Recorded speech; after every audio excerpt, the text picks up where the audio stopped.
Little box will pop up. In the box, you want to type edu.mccc.cos210.hw for hello world. edu.mccc.cos210.hw.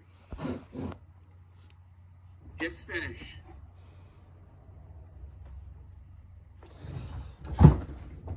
Get the fuck downstairs. Why do you come up here?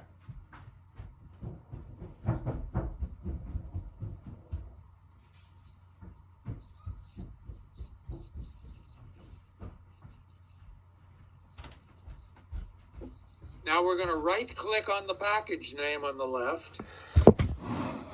And we're going to say new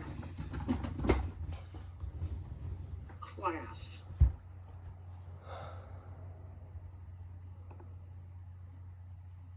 Window will pop up. The name of the class is going to be Hello World 1.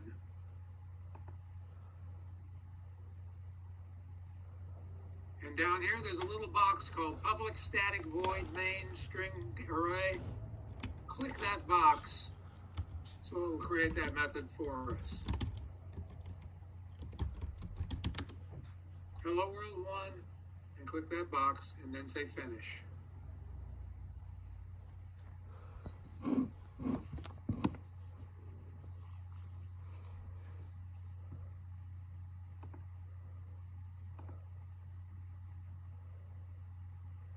Okay, hold on just a second. I'm going to see if I can find something real quick here for me.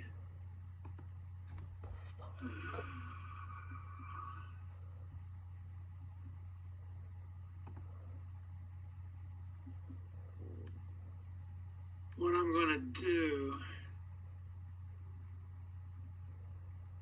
is I'm going to make my font size bigger so it's easier for you guys to see what I'm typing. Okay, so mine will be a little bigger than yours, but that's okay. Okay, we're going to replace the comment that's in there, and the blank line is after. And we're going to type in here system.out.println hello world exclamation point, put a semicolon at the end.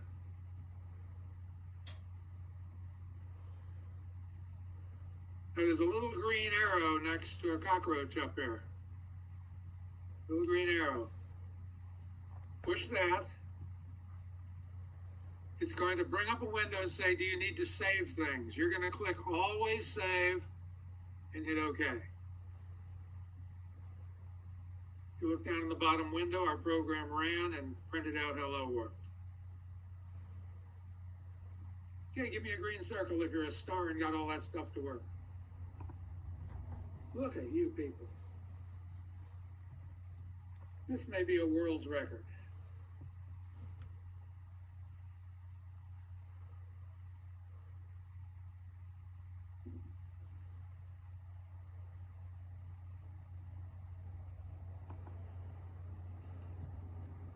Okay, now, when we standardly start a program that does not use graphics, doesn't use the swing interface, we're going to have a base piece of program we're going to use.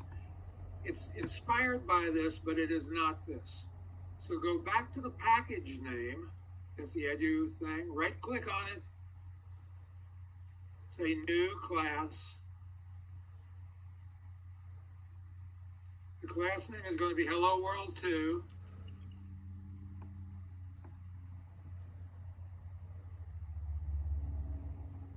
Give us a static method or a public void main method. It'll look like the other one did before we edited it.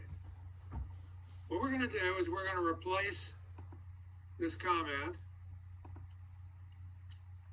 with a statement that says new Hello World 2 parentheses dot do it.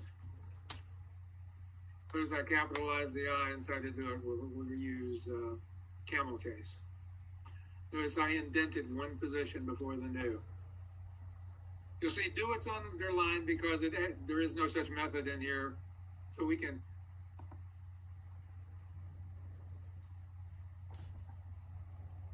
create a new method down here.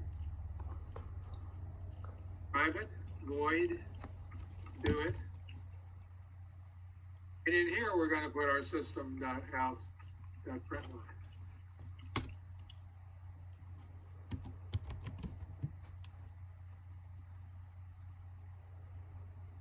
So in this case, we're using the static main method to bootstrap the class, and then we're calling an instance method on the class called doIt, in which we actually do our work.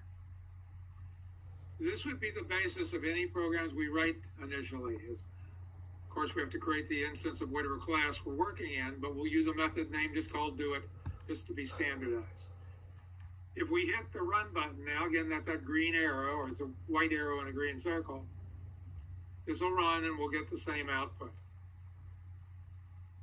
If you ever want to clear the console, there's a double X right here that you can press, which will clear the console.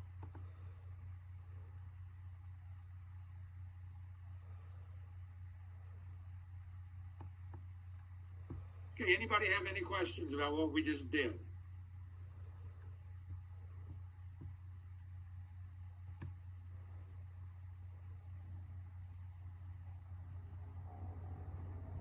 Okay. Well, what we're going to do is I want you to start developing style, and I want your style to match the style that I'm using. So I'm going to give you some examples. Now, I don't think it's a good idea for you to type them in as we go. If you're really fast at typing, it's okay if you do that. But I will provide you with this file when we're done. I'll stick it on Blackboard under lessons. And you can use it as a guide. But what I do want you to do is take notes about things or copy little snippets of code that you think would be useful. That way you'll be able to come back to it, look at it, and be able to understand a little better what we've been working on. Anybody have any questions about that? See, the problem is if you type along and somebody gets behind, they're going to keep going. Could you show me what you did the last screen 5 lines ago so I can type it in? And they'll get further and further and further behind, and they won't pay attention while they're typing. They'll be concentrating on typing. Xavier, you have a question?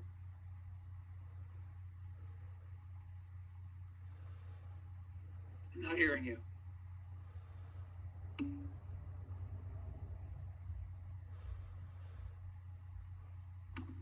Yeah, I'm sorry.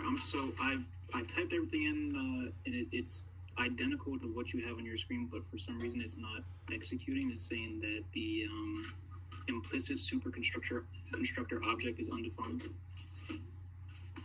Okay, well, if you have that message, you didn't type exactly what I typed. Look under your problems and see if there's any error messages listed there that are more helpful.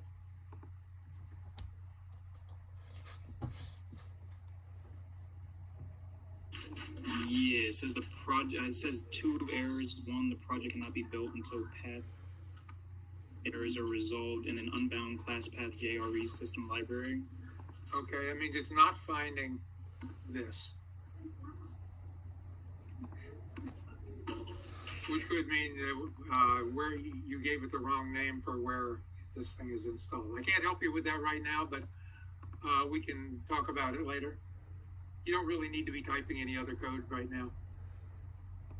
Okay, thank you. Yeah, all it amounts to is this file right here is pointing to the wrong place. And so when it tries to start, it can't find the things that are inside this file. If you look, we got that arrow down, there's a million things inside of there. So if it can't find it, obviously something's not going to work. Okay, well, hopefully I'll be able to, because I have a window here that's a little different than the one I've been working in. But what I want to do is I want you, first of all, just in your mind, we'll do a little brain exercise here.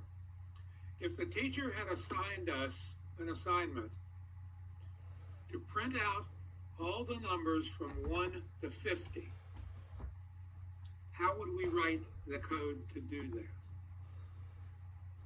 you know, jot down on a little piece of paper or in a notepad or something, just what you think the main body, your first part of your code would look like this without that. The code you'd write would go inside the do it method here. But what do you think that would look like? So kind of work it out as if you're programming it, just jot down what you think you'd do, and then let's compare it against stylistically several ways it could be programmed, and some ideas and things on what might be a good way to do it, or something that's different than the way you've seen it done before. Because I can't always count on you having enough background in Java. The requirement for the whatever class it is often a little weak, and so we have to get you up to speed quickly. And those of you that are already up to speed, we've got to get you on the same train that we're on. You can't be riding the Trenton Local when we're on the Amtrak Express. And vice versa. Okay, well, while you're thinking of jotting that down, I'm going to create a Hello World 3. New class.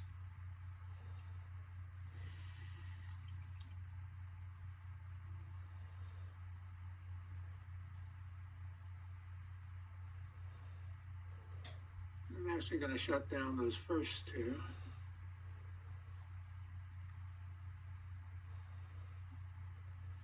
And of course, in here, I'm going to create a new instance of myself. I'll do it, which doesn't exist yet.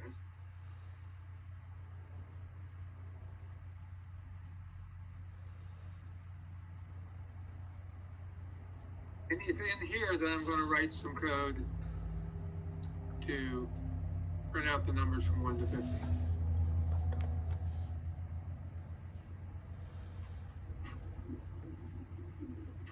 Hey, do we copy this part? You should take notes about this. I wouldn't try to keep up with me. What I was just talking about a second ago. This is when that starts. Okay, thanks. Yeah. Mm-hmm.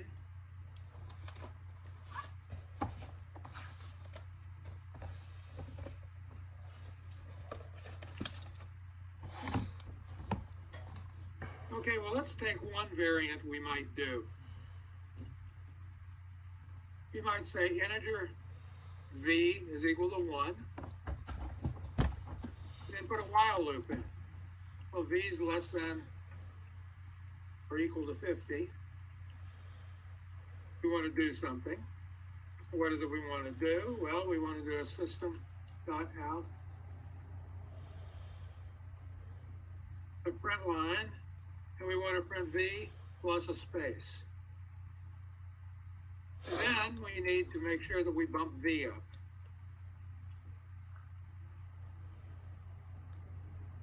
So I'm going to run that, see if we get any errors. Hopefully I'll make some errors. Okay, so I made a mistake. I said put it on the same line here, so I got to get rid of the ln on that. It needs to be print.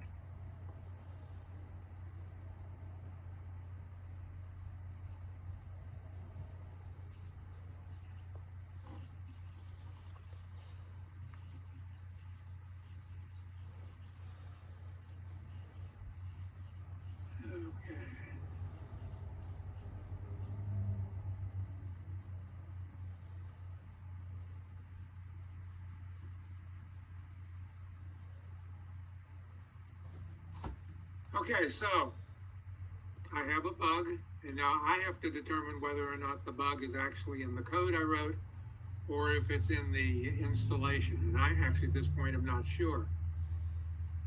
So what I'm going to do, first of all, here, we'll read the code. We have an integer in our doIt method,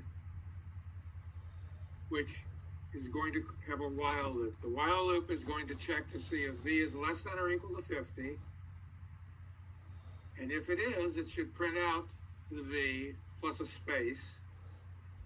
And then it should bump v up by 1. And we're in trouble at that point. And the reason is because the bumping is not inside the while loop.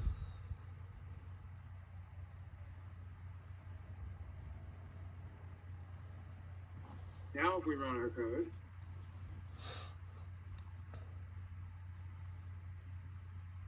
I have 2 or 3 versions of it still running.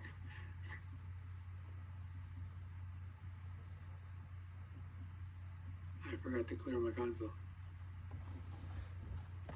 And there we'll have our numbers. Now I know it's hard to see because I don't remember where the font size is, but you can see I have the numbers from 1 through 50. So stylistically, using a while loop may not be the first thing that came to your mind. How many people used a while loop when you thought about the way you were going to do it? Okay, a couple of you did. It's unusual.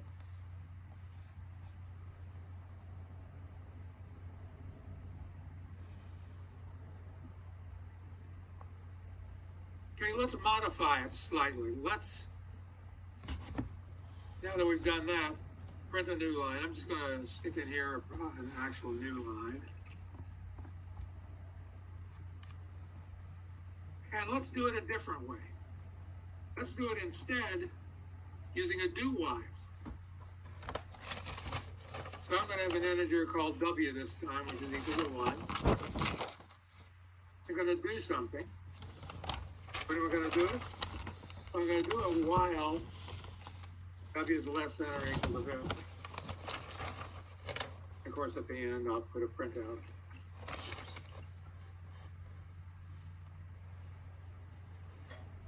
But what am I going to do in here? Well, this is where I do my print. Again, we don't want it to print a new line, so we get rid of the ln. And we'll print out w plus a space. And we may have to make sure we don't forget to bump up w.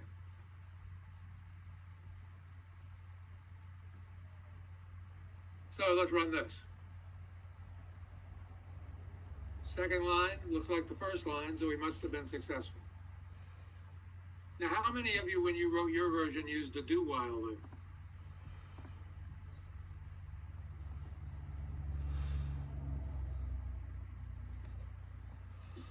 Okay.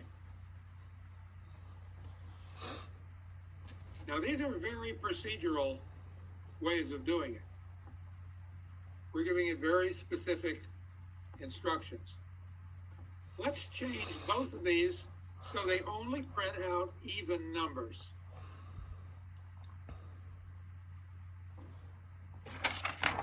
Well, to do that, I can still go through all of the items. I can put a test. You could do a mod, for example, of 2. Equals. If it was equal to 0, it must be an even number. So I can stick my print inside of that.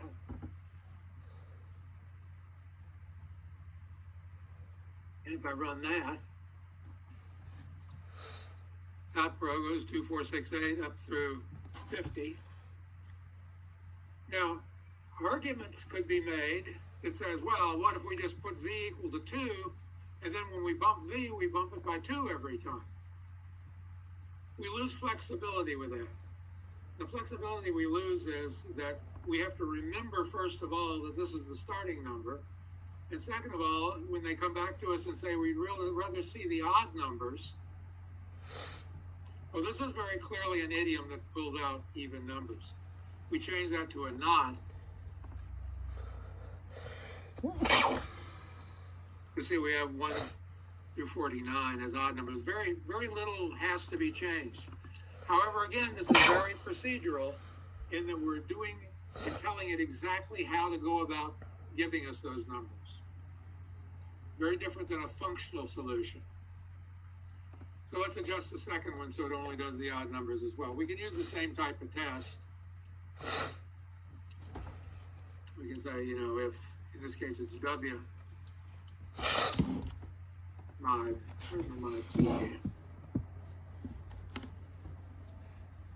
well, they changed the keycaps on me because they think it's funny. And when I put them back, I get them in the wrong place.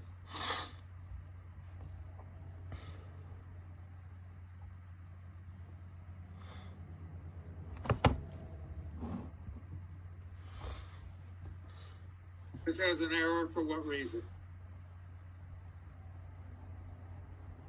Hand up if you know.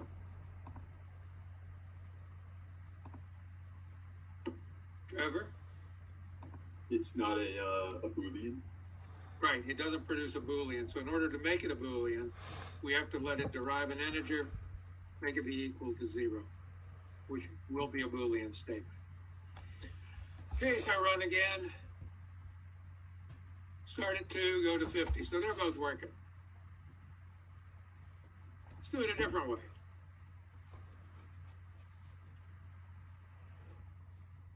This is the way that most people generally do because they're quite comfortable with the format of it. They use a for statement. So let's write one. For integer I equals 0, I is less than or equal to 50, I plus plus.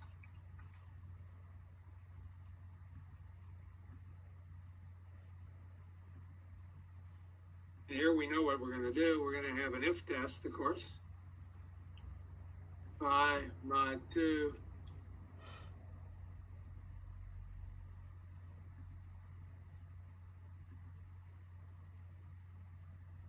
we'll do our print.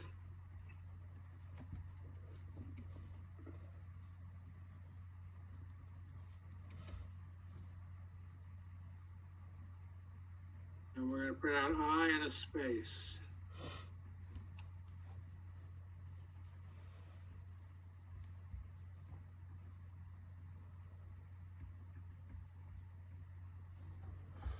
And of course, when we finish the entire for loop, we'll do another print line. By the way, I'm typing sysout, SYSOUT, and then hitting Control spacebar, and it turns it into that for me. So sysout and then Control spacebar if you want to take a shortcut and not have to type that over and over again. Okay, so let's run that and see what we get.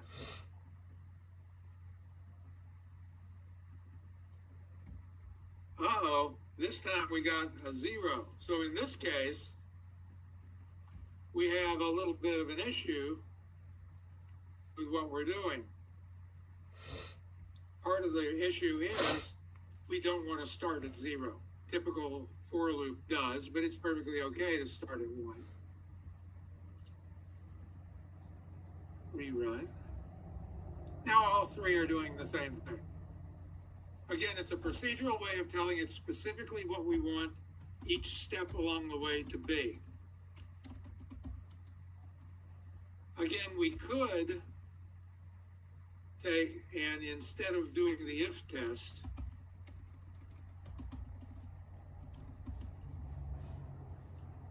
one thing I see people do, not suggesting you do this,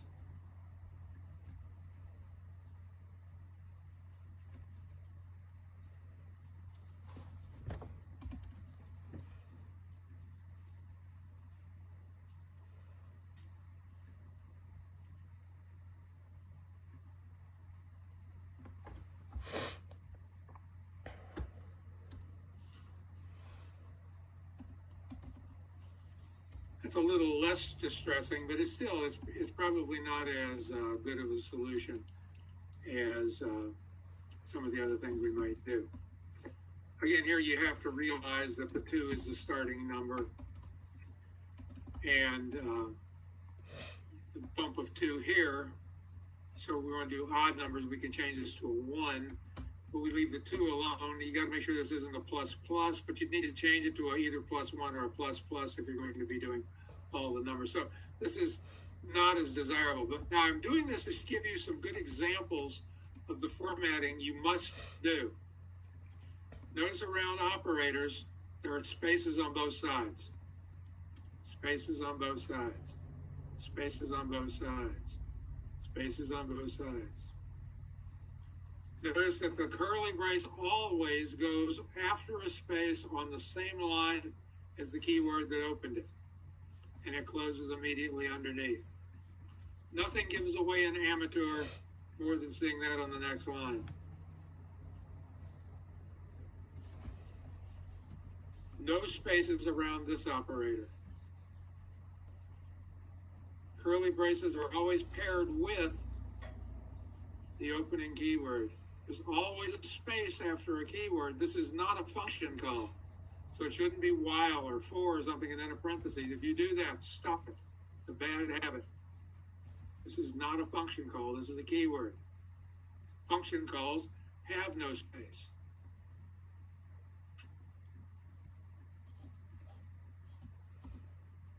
Anybody have any questions on any of the lines we've written so far? How many people picked the for loop as the way they would do it? John, you have a question? No, I was just saying that's how I did it. Okay, use the green circle for yeses. Otherwise, I get excited and think somebody's asking me a question. All right. Okay. Now, all of those ways are reasonable things to do. And in a code review, we would pick one over the other and probably stick with that as being the plan. However, all four of those suffer from an error. Not that we're going to fix it right away, but we may later. What is the error that they suffer from?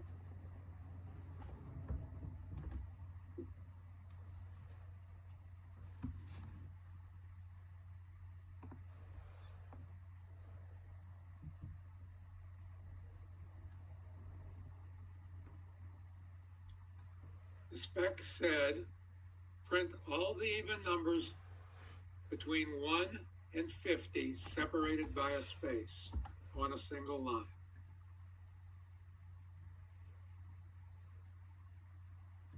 So what is the error? Where are we not matching the spec?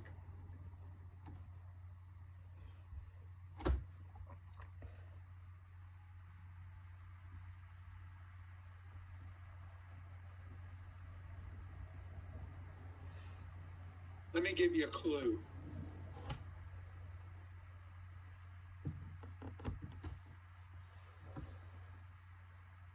John? Wait to the 50. What's that? Yeah, you dropped out.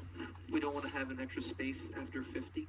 That's right. There was nothing in the specification that said it should end with a space. It said that all the numbers should be separated by spaces. And they are. But now we have an extra space at the end of each of those lines. Okay, well, there are ways to fix that. We'll deal with it in a bigger solution later.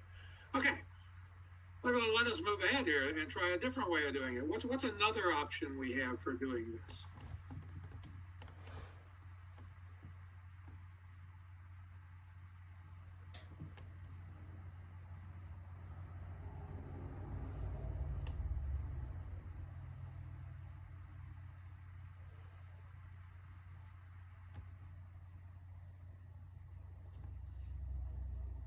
Xavier? Could you use a switch case statement? You could, yeah. That would take me too long to write, but you could. What else? Mikhail? You could do system.out.print about 25 times. Yep, you could do that. You also could, in a single one print statement, put the entire answer. You know, that would be a possible thing. Probably not a good answer. Probably wouldn't be, something that a company would accept as a solution to their problem. But could do it. Here's another one. I wonder if any of you had thought about this one. Well, we'll kind of work our way into this a little bit because it's, it may be something that you're not as familiar with. There is a class called integer stream. In it, there is a method called range closed. We can do a 1 and a 50.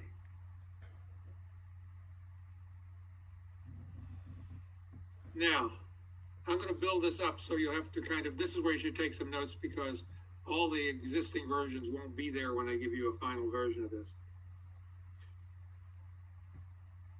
We could say, for each, so system dot out colon print line. We use a method reference. Actually, let's use, we'll just do a print line for now. Put them all on separate lines. And we'll run. If you look off to the left there, there's all the numbers from 1 to 50. Now, if you notice, we didn't tell it how to do anything. All we said is, give me all the numbers and print whatever you gave me. Different way of thinking. Now, let's say we want to only see the even numbers. Since we're using a stream, we should be able to filter using a lambda. I cannot find that key on this, and they stole my keycap.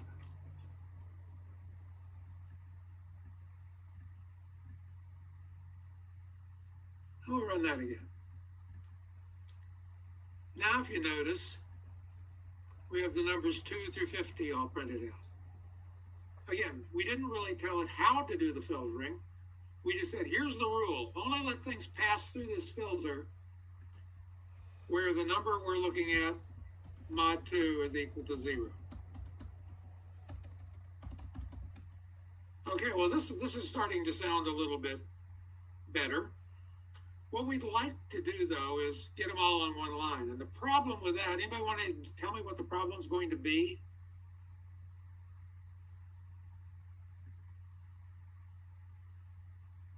John? It's not going to print a space after each number. Right, so if I get rid of the print line there, all right, they're all just jammed together. You know what I'm going to actually do here is, well, we can see it well enough. I was going to comment out the other prints, but we don't need to.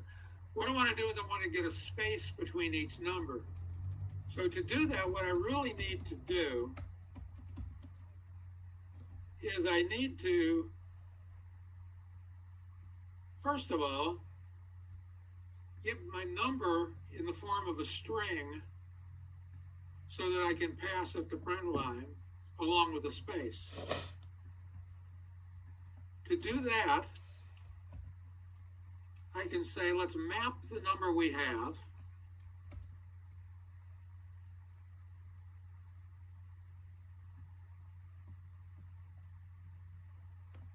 to a string.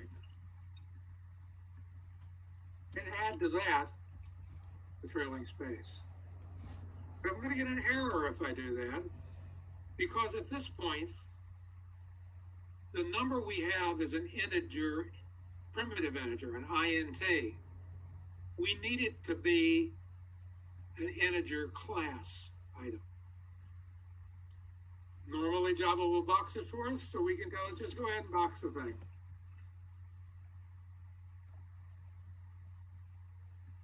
So we filtered it to get only the even numbers. We boxed them from int into integer. We map that integer into its string representation plus a space, and then print it out. So let's see if that works. We look at the last line down there, it looks temptingly nice.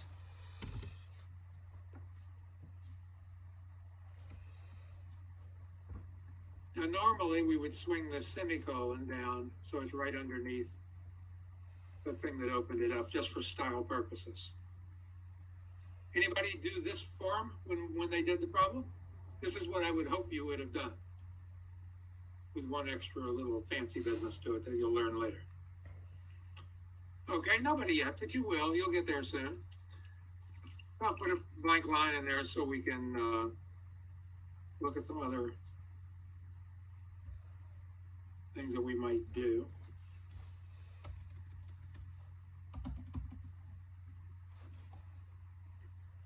Okay, another thing we can do is we can go down inside of our class here,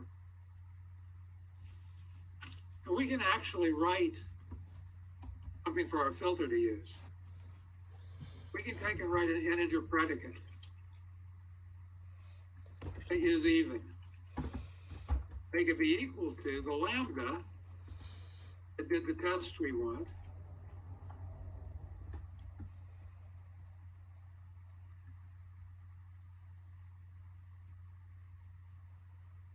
And do a Control-Shift-O to bring in any headers I need. You might want to remember that key sequence. Control-Shift-O to bring in things. And also, while I'm here, just because I can, I'll make an int predicate called is odd. It could be equal to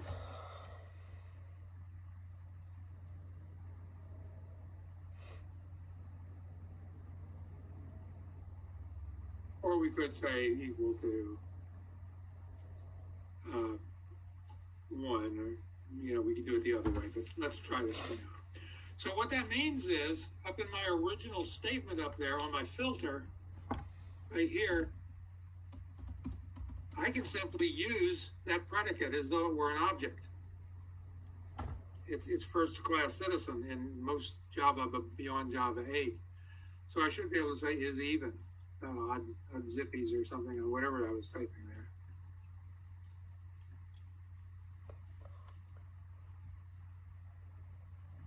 If we run, we'll see if we get the same answer. See if is odd works.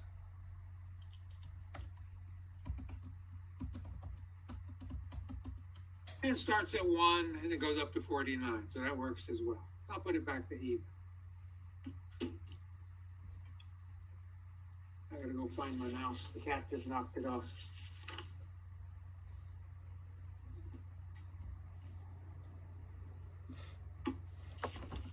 You all will learn to love Ms. Lucy the cat. Okay, so I'm back to even again.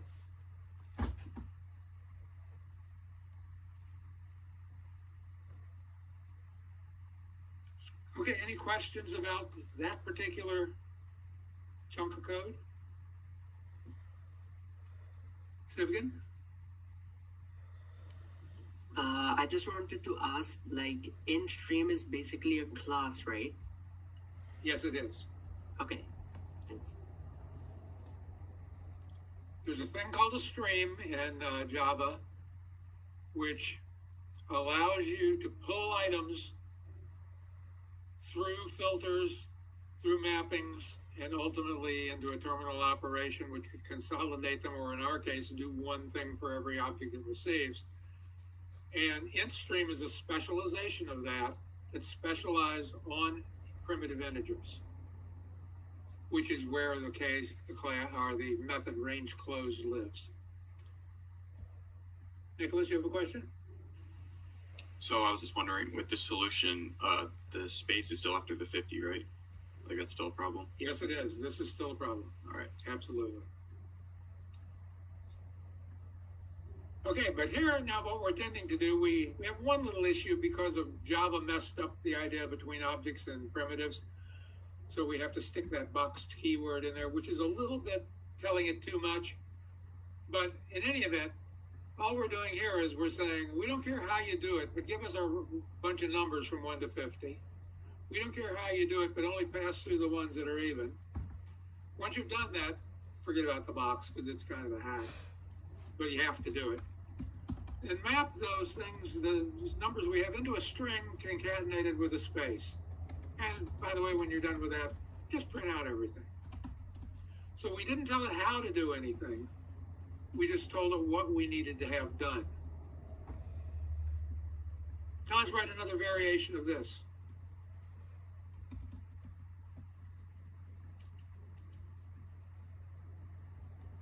Again, on the int stream,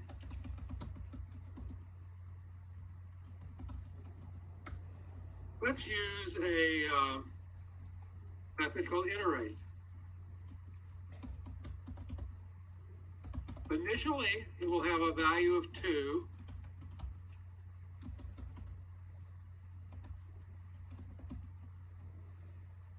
And then, every time around, we'll bump it up by 2.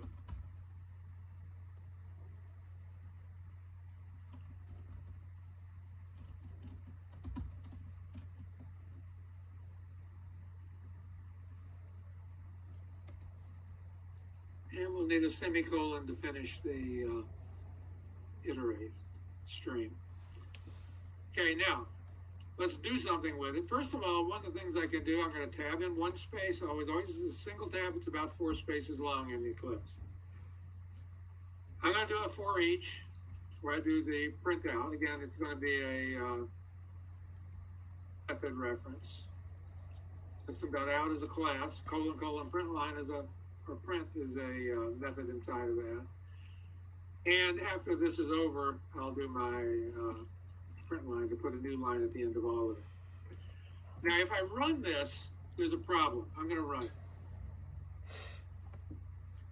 And the problem is, see the red thing here? It never ends. Because literally, it constantly takes the last number it has, adds 2 to it, and replaces this original 2. So what we need to do is limit the number of times we're going to see it. So let's say limit, I don't know, just to the first 25 numbers. There's probably about 25 even numbers and 25. In this case, be even because we're starting with a 2. So if I do this, there's my numbers. They're all jammed up together, but we know how to fix that. First of all, we want to box them.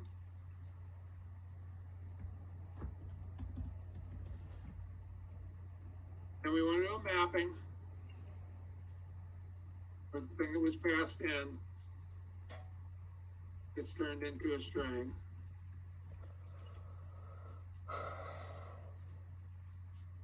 Plus space. Now we'll carry our same error over from now.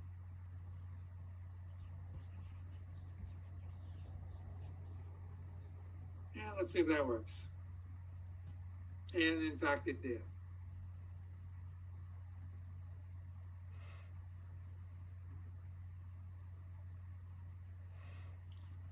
Now, what if we wanted to handle the odd case? How could we make this code better so that we could handle that? Xavier? After the in-stream iterate, you just change the 2 to 1. Okay, that would work. But in general, we'd like it to not have that kind of clunkiness in it. So what we'd really like to have done is leave this at a 1. Make sure that this is bumped up by 1 each time. We won't use plus plus here because of the nature of how the variable gets changed. Now we're getting all the numbers. If we limit our numbers now, you'll see we have the numbers, all the numbers up to 25. What we need is we need to make sure we've done a filter along the way, like the last case. We could do is even.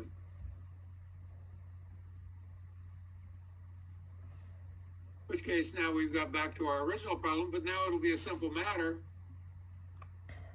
of saying is odd. We get all the odd numbers from 1 to 49. So this is a better solution.